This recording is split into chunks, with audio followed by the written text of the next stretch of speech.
Hi, good morning. Today we are going to discuss some problems in our linear functional section. Okay.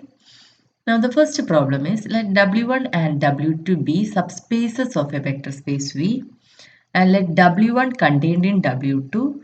Then we have to prove that W2 naught is contained in W1 naught. That is annihilator of W2 is contained in annihilator of W1. Okay. So actually what is annihilator? If W is a subspace, then W naught is equal to set of a linear functional f such that f of alpha equal to 0 for every alpha belongs to W. This is the definition of annihilator.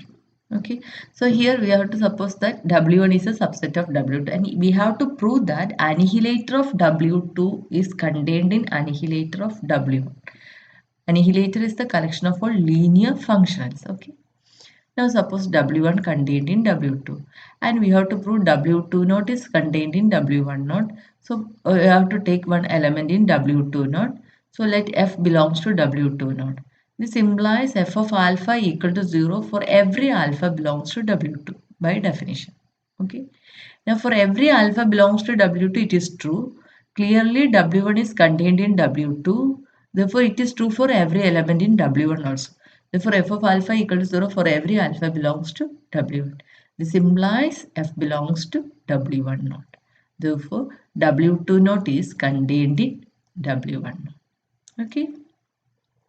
Now moving to the next problem. Let W is equal to span of 1 0 0 1 1 0. Find a non-zero functional in W naught. Okay. We have to find a non-zero linear functional f such that f of alpha equal to 0 for every alpha belongs to W. For this, we are proving this using two methods. First one, let alpha belongs to W. Alpha is any arbitrary element. Okay, and alpha you can write as some xyz. Alpha is in span of 100 and 110. That is, alpha is a linear combination of 100 and 110. So alpha you can write like this. If you write alpha, you can write like this. Okay. So our xyz is actually x minus y into 100 plus y into 110. Okay. There is no need to write this like this. We have need only this one. Okay. So xyz equal to c1 plus c2 comma c2 0. So f belongs to w naught if and only if f of alpha equal to 0 for every alpha belongs to w. Here alpha belongs to w implies alpha is of this form. Okay. So if we define f of x y z is equal to z, then clearly f of alpha equal to 0 because we have defined f of alpha as like this c1 plus c2 comma c2 and z coordinate is 0. Therefore, if we define f of xyz as z, then clearly f of alpha equal to z coordinate means 0, 0. And this is true for every alpha belongs to w. Therefore, if we define f of xyz as z, then clearly f is non-zero, non-zero linear function. Also, f belongs to W. Another method is a general method. So, if you have given some alpha 1, alpha 2, alpha 3, etc., and if you have to find a non-zero linear functional f in W node, you have to use this method. Okay. Now, let alpha 1 is equal to this one, alpha 2 equal to this one. Now consider a matrix A with the row vectors this vector. Okay. And then find row equivalent form of A. Okay. Now f is a non-zero linear functional on R3 implies f of x1 x2 x3 equal to c1 x1 plus c2 x2 plus c3 x3. This is a general form of a linear function on R3. We have defined in our first example in linear function. Okay. So this is of the form sigma j equal to 1 to 3 cjxt. So f belongs to w naught if and only if f of alpha equal to 0 for every alpha. Okay. This is our alpha is f belongs to w naught means f of alpha equal to 0 for every alpha belongs to w. Therefore f of alpha 1 equal to 0 also f of alpha 2 equal to 0. Now if we okay, so if we put alpha 1 equal to 0 means this is actually linear combination of CIs. Similarly, f of alpha 2 equal to 0 means this is again a linear combination of CIs. So this equal to 0 if and only if some linear combination of Ci equal to 0, that is linear summation j equal to 1 to 3 Aij Cj equal to 0, and this is same as equivalent to row equivalent form sigma j equal to 1 to 3 Rij Cj equal to 0. Okay, hope it is clear. If you consider f of alpha 1 equal to 0, we have alpha 1 is 1 0 0. Therefore,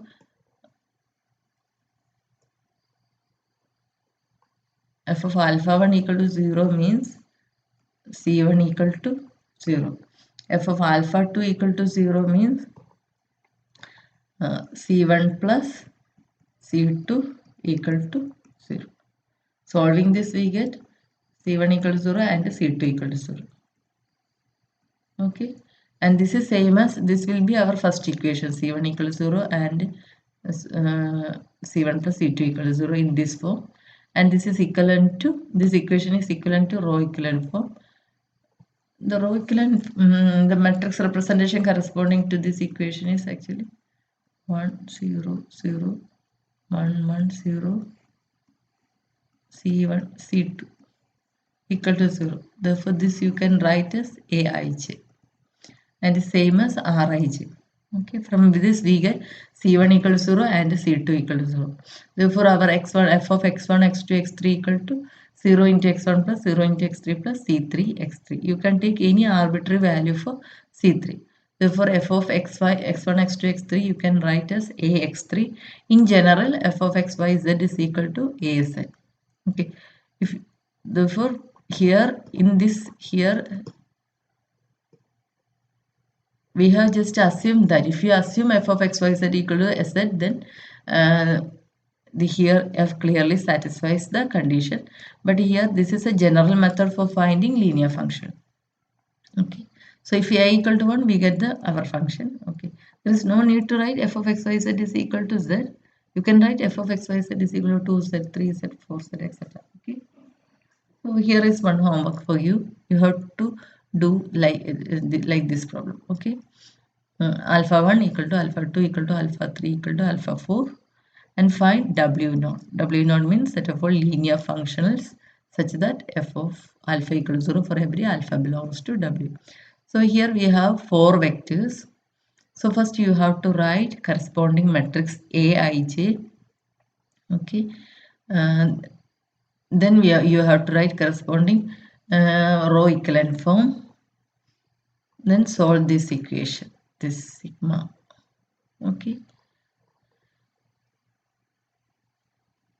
so solving we get values for c1 c2 and c3, any general linear functional in here in R5 is of the form c1 x1 plus c2 x2 plus c3 x3 plus c4 x4 plus c5 x5.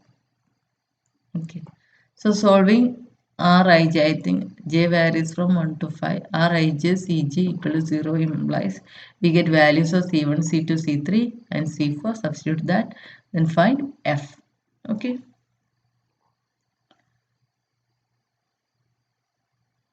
Now next, W is equal to span of 110 and 101.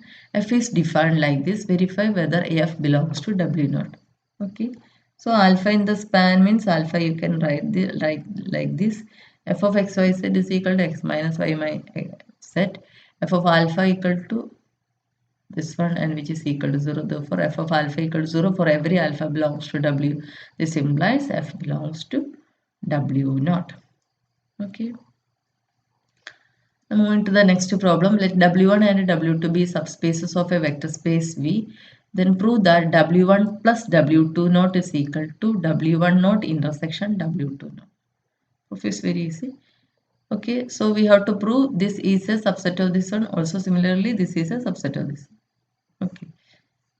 this part also we have to prove this part. Okay, we have w1 is contained in w1 plus w2, because what is w1 plus w2? W1 plus w2 is equal to set of 4 alpha 1 plus alpha 2, such that alpha 1 belongs to w1 and alpha 2 belongs to w2.